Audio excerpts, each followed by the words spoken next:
Hi folks, Seth here. Thanks for watching my monologue.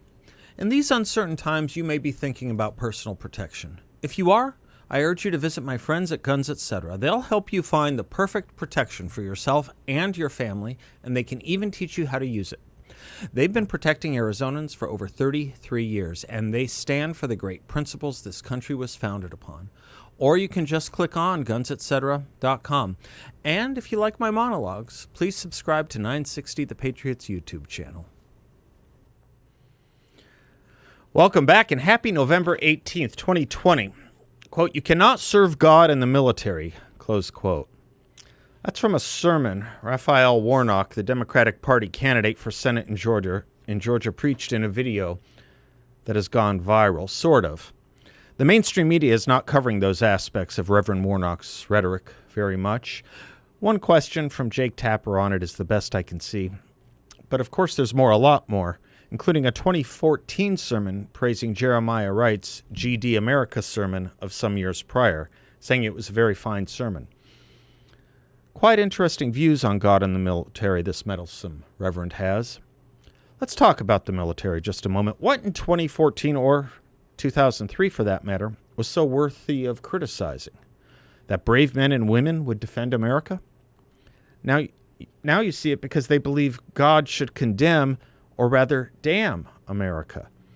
And the picture comes into focus. You can't at the same time serve an institution that defends America, according to the Reverend, the military, when you believe God should be condemning America. Well, most of us grew up singing and knowing the prayer and song, "God Bless America." There have always been those who thought our country was not worthy of blessing, but they were always considered, until now, in the modern era, I guess, enemies. Why enemies? Because we founded ourselves on the notion that God smiled on us, not damned us. We invoke God to save and preserve us. It is our enemies who pray to God to destroy us.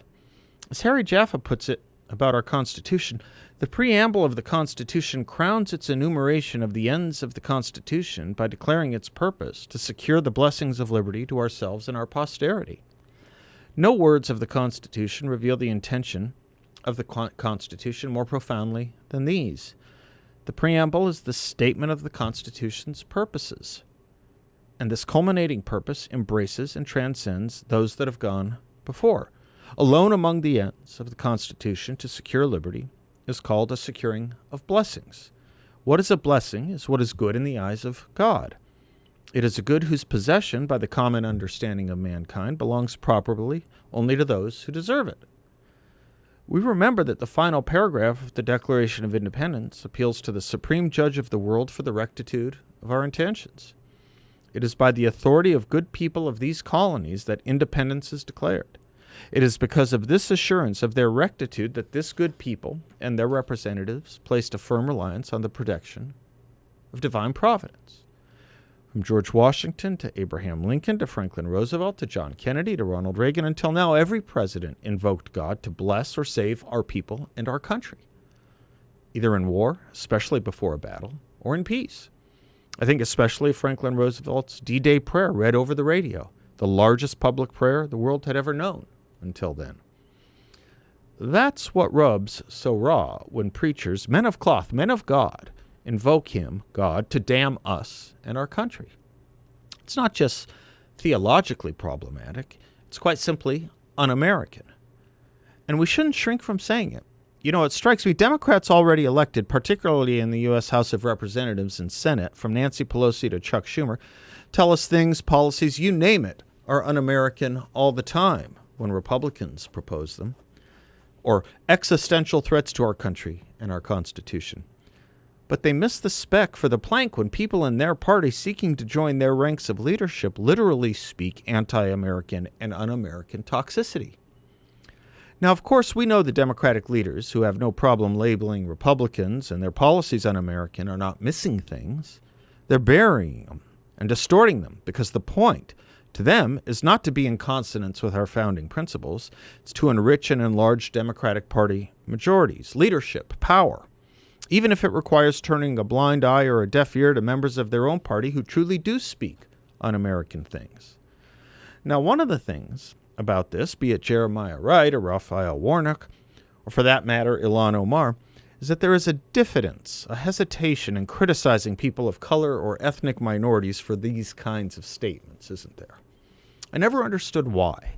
It seems to me the greatest form of equality is treating people equally, and that means praising and critiquing equally. Treating someone differently because of their color seems to me not just pandering, but taking account of that person's skin color or ethnicity to assume they cannot handle the truth being spoken to or about truthfully, and thinking their internal constitutions are more delicate or fragile than others' internal constitutions. This is part and parcel of what we spoke about yesterday regarding Shelby Steele's work, the notion of treating minorities with an indelibility of questionable competence and thus questionable character.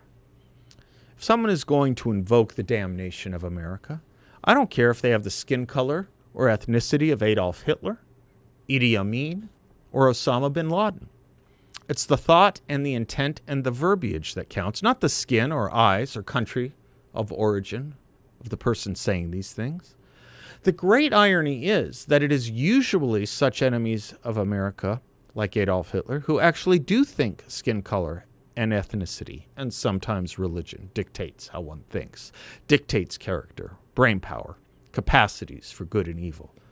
Let us never forget that irony, or forget the lessons we just seem to want to blithely ignore from teachers who gave us what Barack Obama called the Moses generation of civil rights. Here, for example, is Frederick Douglass, quote, "In the founders' admiration of liberty, they lost sight of all other interests. They were peace men, but they preferred revolution to peaceful submission to bondage. They were quiet men, but they did not shrink from agitating against oppression. They showed forbearance, but they knew its limits. They believed in order, but not in the order of tyranny.